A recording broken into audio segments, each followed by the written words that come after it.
I'm James Neville Taylor with the Builderall team. In this video, we're going to go over connecting the chatbot to the webinar platform. You can receive real-time comments sent directly from the webinar platform to your Facebook profile. So the first step we're going to do is we're going to click the integration tab here. Then we're going to create a new integration, name the integration,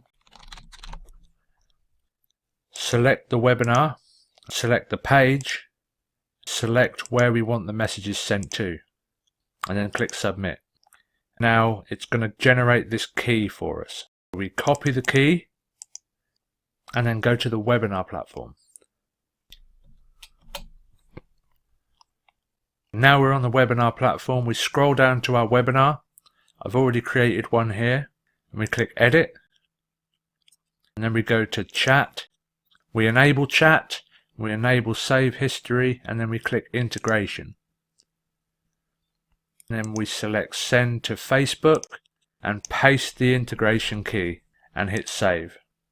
Now whenever someone makes a comment on your webinar, it will send the messages directly to your Facebook profile in real time.